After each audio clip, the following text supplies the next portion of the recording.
Hey everyone, this is Mrs. Hecker, and tonight I have the opportunity to read this book to you called Wemberly Worried by Kevin Henkes. And this might be a book that you've heard before, but regardless, with everything that's going on right now, I thought this would be a perfect book to share with you guys because worrying is a feeling that all of us have experienced, and right now there's a lot of that going on right now. So what we're going to do is we're going to read this book and we're going to pay attention to the character in the book, Wemberly, and how she dealt with things when she felt like she was worrying a lot. So, Wemberly Worried by Kevin Henkes. Wemberly worried about everything. Big things. I wanted to make sure you were still here. Little things. Mama, what if I shrink? And things in between.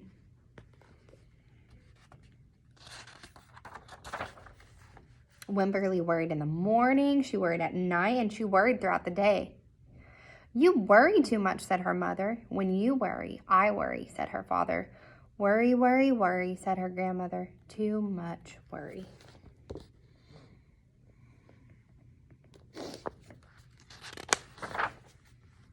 At home, Wemberly worried about the tree in the front yard. What if it falls on our house and the crack in the living room wall? What if it gets bigger and something comes out of it? And the noise the radiators made.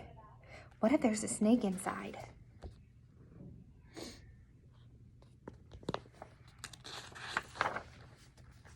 At the playground, Wemberly worried about the chains on the swings and the bolts on the slide and the bars on the jungle gym. Too rusty, too loose, too high. She worried. She worried about her doll Petal. Shouldn't Petal have a car seat too? Petal's lost forever. I found her, sweetie. I'll wait for you, Petal.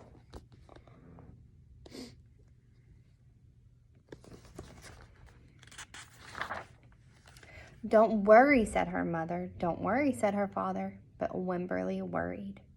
She worried and worried and worried. When Wemberly was especially worried, she rubbed Petal's ears. Wemberly worried that if she didn't stop worrying, Petal would have no ears left at all.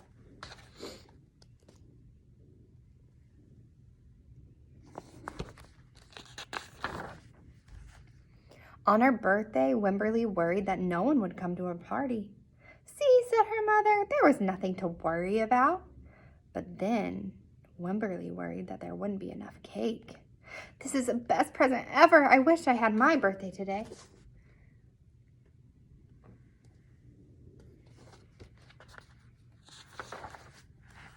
On Halloween, Wemberly worried that there would be too many butterflies in the neighborhood parade. See, said her father, there was nothing to worry about. But then Wemberly worried because she was the only one.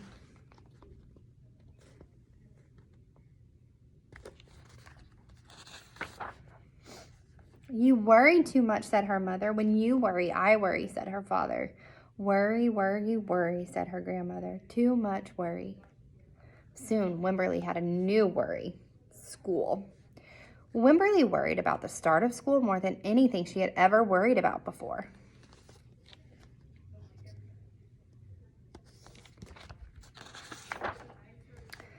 By the time the first day arrived, Wemberly had a long list of worries. What if no one else has spots? What if no one else wears stripes? What if no one else has a doll with them? What if a teacher is mean? What if the room smells bad? What if they make fun of my name? What if I can't find the bathroom? What if I hate to snack? What if I have to cry?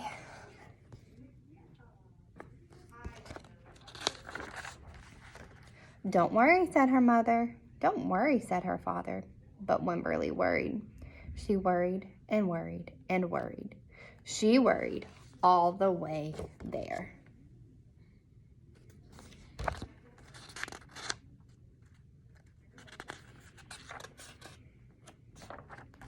While Wemberly's parents talked to the teacher, Mrs. Peachum, Wemberly looked around the room. Then Mrs. Peachum said, Wemberly, there is someone I think you should meet. Her name is Jewel. She was standing by herself. She was wearing stripes. She was holding a doll.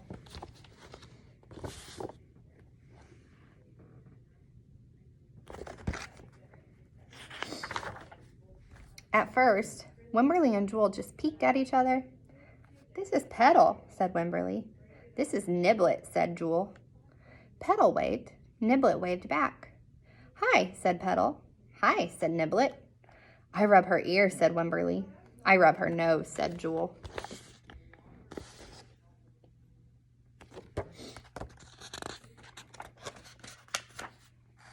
Throughout the morning, Wemberly and Jewel sat side by side and played together whenever they could. Petal and Niblet sat side by side too. Wemberly worried, but no more than usual, and sometimes even less. Before Wemberly knew it, it was time to go home.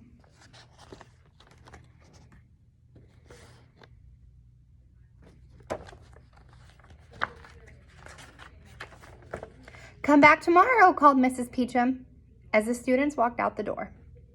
Wemberly turned and smiled and waved. "I will," she said. "Don't worry."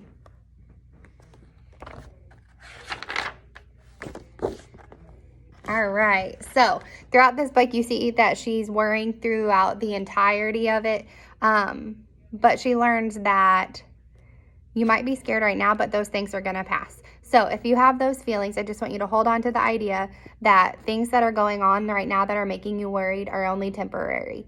So I hope you enjoyed this. Thanks.